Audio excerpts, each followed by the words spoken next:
तुम पूछते हो, अगर सब कुछ अल्लाह ने बनाया है तो ये फिलिस्तीन पर इज़राइल क्यों जुल्म कर रहा है? ओशो की शैली में थोड़ा और गहराई से समझो। देखो, यह सवाल जितना सरल दिखता है उतना है नहीं। अल्लाह ने सचमुच सब कुछ बनाया, धरती, आसमान, पेड़, पहाड़, नदियां, इंसान। लेकिन अल्लाह ने कहीं भी न तो इज़राइल बनाया, न फिलिस्तीन, न हिंदू, न मुसलमान। ये सब नाम, ये सब सरहदें, ये सब झगड़े इंसान की बनाई हुई चीजें हैं। अल्लाह ने तो बस जीवन दिया, बाकी का सारा तमाशा इंसान ने खड़ा किया है। सोचो, एक बच्चा जब पैदा होता है, क्या उसे पता है कि वो इजरायली है या फिलिस्तीनी? क्या उसे पता है कि उसकी जमीन कौन सी है? नहीं, ये सब बातें उसे सिखाई जाती हैं। माँ बाप सिखाते हैं, समाज सिखाता है, धर्मगुरु सिखाते हैं। धीरे धीरे वो बच्चा भीड़ का हिस्सा बन जाता है, और भीड़ हमेशा डरती है, लड़ती है और बांधती है। इजराइल और फिलिस्तीन का झगड़ा भी इसी भीड़ की चेतना का नतीजा है। इंसान ने अपने डर, अपनी असुरक्षा,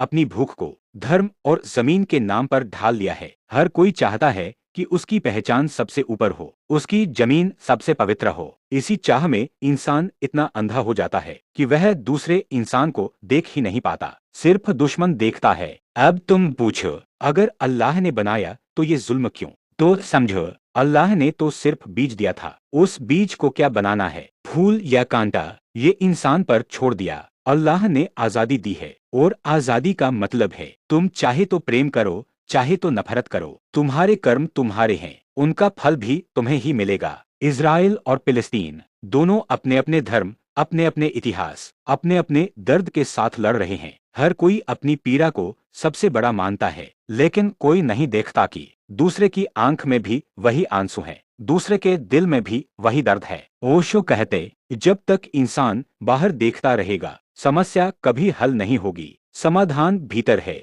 भीतर शांति है, भीतर प्रेम है। जैसे ही तुम भीतर उतरोगे, तुम्हें समझ आएगा कि कोई इजरायली नहीं, कोई फिलिस्तीनी नहीं, सिर्फ इंसान है। सवाल अल्लाह का नहीं है, सवाल इंसान की चेतना का है। अल्लाह ने तो सबको एक ही मिट्टी से बनाया है, फर्क हमने पैदा किया है। जहाँ तक अल्लाह की बात है, वो तो हर जगह है, हर दिल में है, हर मुस्कान में है, हर आंसू में है। लेकिन इंसान ने खुद को इतना बांध लिया है कि उसे अपने ही भीतर का अल्लाह दिखाई नहीं देता। इसलिए जब तक इंसान अपनी पहचान को जमीन, धर्म और इतिहास से जोड़ता रहेगा, ये लड़ाइयाँ चलती रहेंगी। शांति तभी आएगी जब इंसान खुद को देखेगा, अपने भीतर झांकेगा। तब न इजराइल रहेगा, न फिलिस्तीन, सिर्फ इंसानियत रह जाएगी, सिर्फ प्रेम रह जाएगा। ओशो की भाषा में कहूँ, प्रेम ही परमात्मा है। जहाँ प्रेम है वहाँ न कोई जुल्म है, न कोई सरहद। जहाँ प्रेम नहीं, वहाँ सिर्फ अंधेरा है, और उस अंधेरे में इंसान भटक रहा है।